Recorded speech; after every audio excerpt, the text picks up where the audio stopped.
हमारे अवगुण गिनने लगे तो हमें गुण कम है, अवगुण ज्यादा है, तो क्या हम भव से पार लग सकते हैं? बोलो। तो वो तो पतितों को पावन करते कृपा ने दे, उनका तो काम ही यही है, कृपा के सागर है वो। मैंने कुछ समय पहले आपको बताया था कि इस भारत देश का नाम भरत ऐसे ही नहीं पड़ गया भैया। इस देश के अंदर 3 भरत हुए हैं, कैकेयी कुमार दशरथ नंदन पुत्र भरत, दूसरा है दुष्यंत शकुंतला पुत्र भरत, और तीसरा है ऋषभदेव जी के पुत्र जिनका नाम है जड़ भरत। आइए थोड़ा भरत जी के बारे में चर्चा करें। पहले इस देश का नाम भारत नहीं था, पहले इस देश का नाम था अज। क्या नाम? पूरा संसार एक ही नाम से जाना जाता था, अज खंड के नाम से। कुछ समय के बाद एक राजा हुए जिनका नाम है ऋषभदेव जी महाराज। ऋषभदेव जी महाराज के 100 पुत्र हुए। इनमें सबसे छोटे जो पुत्र हैं वो भरत जी महाराज ही हैं। एक दिन ऋषभदेव जी महाराज ने कहा, बोले भैया लाला ओ भरत, अब मैं वृद्धावस्था को प्राप्त कर चुका हूँ, अब मेरे से राज्य नहीं संभाला जाता, कृपया करके आप इस राज्य का निर्वहन करें। बोले भगवान हम कैसे कर सकते हैं? बोले ये राजगद्दी हमसे नहीं संभाली जाएगी। बोले तो क्या करें? बोले कुछ तो करना चाहिए। बोले ठीक है भैया।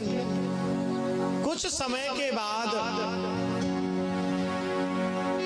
ऋषभदेव जी महाराज ने भरत जी का विवाह विश्वरूप की कन्या पंचजनी से कर दिया। भरत जी का विवाह विश्वरूप की कन्या किससे? पंचजनी से हुआ।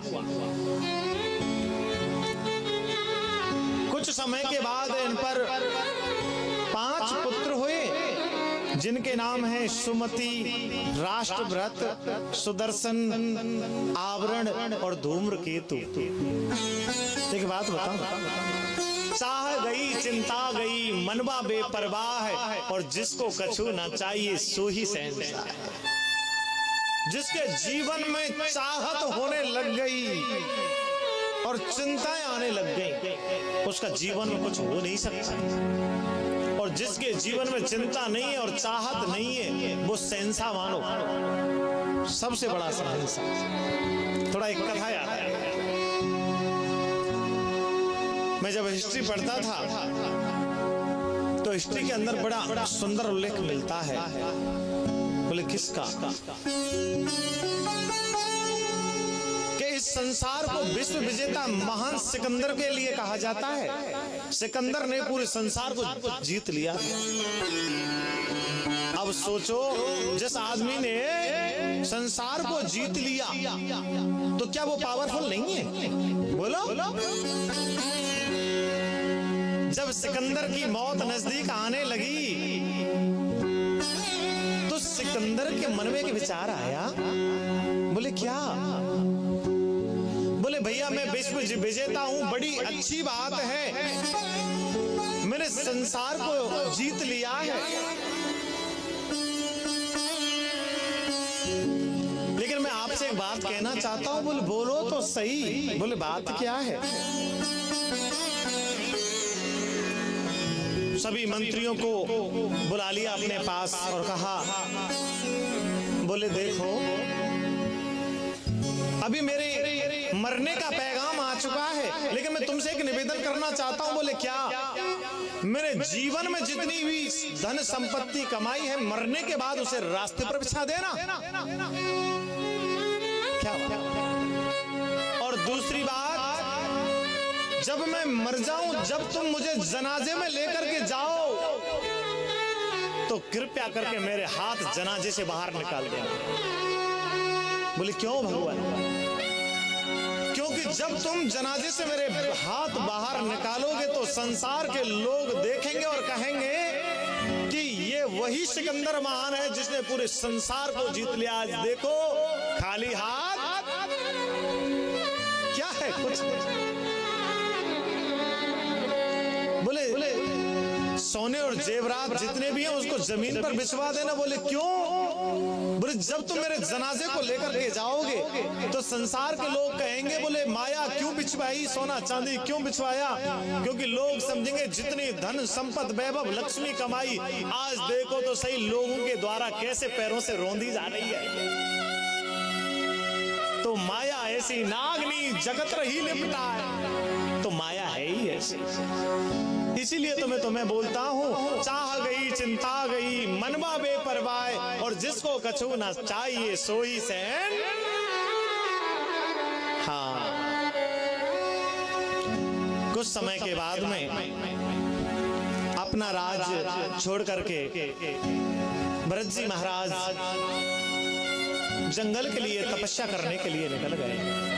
और एक गंडकी नदी बहती है, आज गंडकी नदी के किनारे पर बैठ करके तपस्या कर रहे हैं। एक और बात बताओ, तुलसी बिरवा बाग की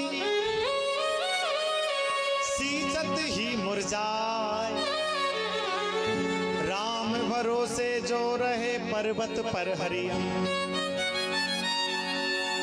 जिस पर भगवान का भरोसा, जिसको भगवान पर भरोसा है, पर्वत पर भी भगवान आ सकते हैं। बिना भरोसे के कुछ नहीं होता। मेरे प्यारे प्रेम से बोलो। एक दिन भरत जी महाराज गंडकी नदी के किनारे तपस्या कर रहे हैं। उसी गंडकी नदी के किनारे एक हिरनी घास खा रही है। जो हिरनी है वो गर्भवती है।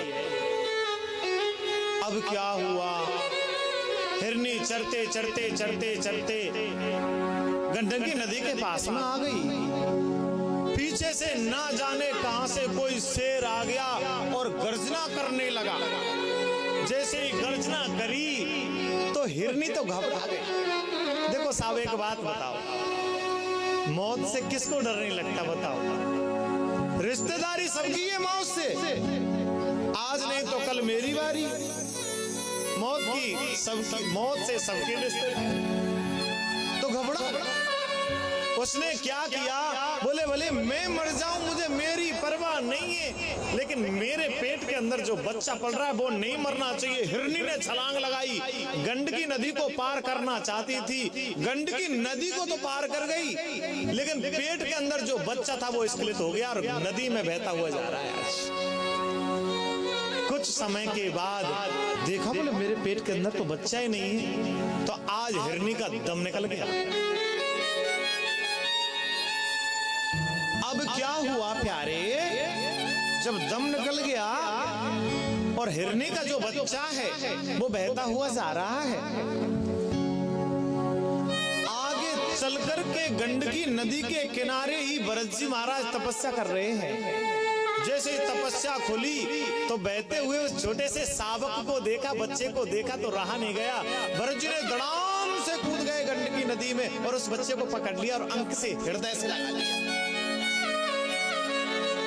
और निकाल करके ला करके अपने पास रख लिया। जो भरत जी महाराज 6 घंटे पूजा करते हैं,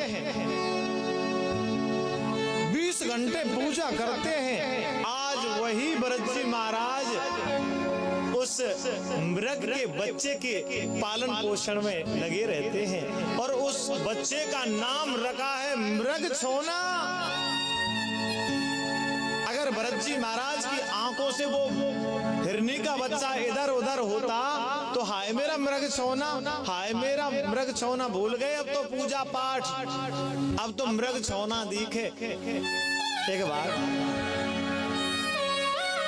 आए थे हरि भजन को ओटन लगे कपास। आए थे भरत जी महाराज तो तपस्या करने के लिए प्यारे, लेकिन अभी जो काम करते हैं वो उस हिरनी के बच्चे को पालन पोषण के लिए करते हैं। पालन पोषण बड़े बड़े आराम से करते हैं। लेकिन एक बात बताऊं, जाकी रही भावना जैसी, प्रभु मूरत देखी तिन तैसी। एक साधे सब सदे और सब साधे सब जाए, और काम बेंगारे आप नोर जग में हो। हाँ, अगर एक काम को भरत जी महाराज ठीक से करते तो शायद भगवान की उन्हें प्राप्ति हो सकती थी।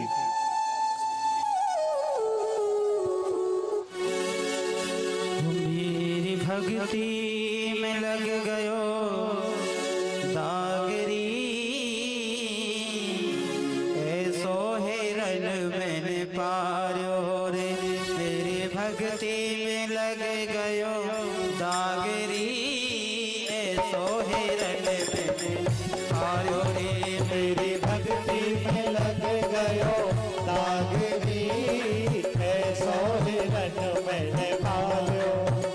मेरी भक्ति में लग गयो दागरी, ऐसो हिरन मैंने पारो। तेरी भक्ति में लग गयो दागरी, ऐसो हिरन मैंने पालो। हरि ऐसो हिरन, हरि ऐसो हिरन रे।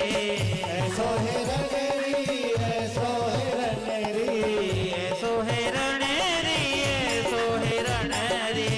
ऐसो हिरन री, ऐसो हिरन री। मेरी भक्ति में लग गयो दागरी, ऐसो हिरन मैंने पारो रे। मेरी भक्ति में लग गयो दागरी, ऐसो हिरन मैंने पालो।